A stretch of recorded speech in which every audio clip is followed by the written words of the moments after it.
Un mouvement, un mouvement ancestral façonne, accélère, percute inlassablement l'histoire humaine de la révolution agricole jusqu'aux révolutions industrielles et numériques. Cette tendance à réaliser des tâches avec de moins en moins d'intervention humaine s'appelle automatisation. J'ai une nouvelle pour vous. Elle entre dans sa phase finale. Oui, mesdames, messieurs, avec l'avènement de l'intelligence artificielle, le processus d'automatisation atteint son apogée. On ne peut faire mieux. On ne peut faire mieux que des machines aussi intelligentes que nous. Laissez-moi vous raconter l'histoire de Jérôme, un passionné de nouvelles technologies. L'été dernier, ses vacances à Los Angeles prennent une tournure inattendue lorsqu'il croise une voiture autonome, une voiture capable de se déplacer, d'éviter les obstacles, de respecter les feux tricolores, sans intervention humaine. Waouh! Vous vous en rendez compte? Alors qu'il est captivé par cette prouesse technologique, un orage éclate, une pluie torrentielle se déverse.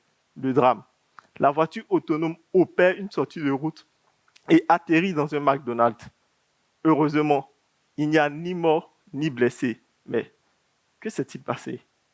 La pluie, la neige, le brouillard peuvent faire obstacle aux caméras des véhicules autonomes, détériorant la qualité des données récoltées et rendant leur utilisation difficile pour les algorithmes d'intelligence artificielle. Ma thèse vise à résoudre ce problème. Alors, comme Jérôme, vous vous demandez comment?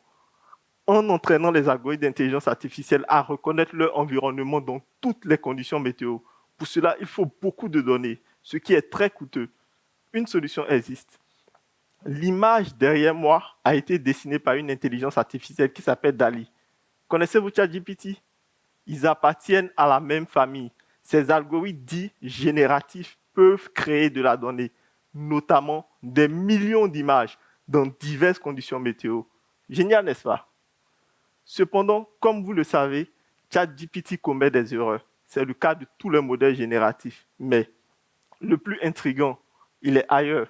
La difficulté à évaluer ce type de modèle, donc à juger de la qualité des données générées, une problématique fondamentale de mes travaux.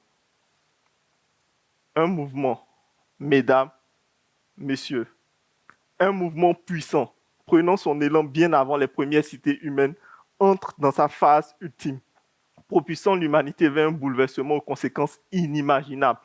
Entre inquiétude légitime et enthousiasme, mes travaux se focalisent sur la fiabilité accrue de ces technologies pour l'humanité. Je vous remercie.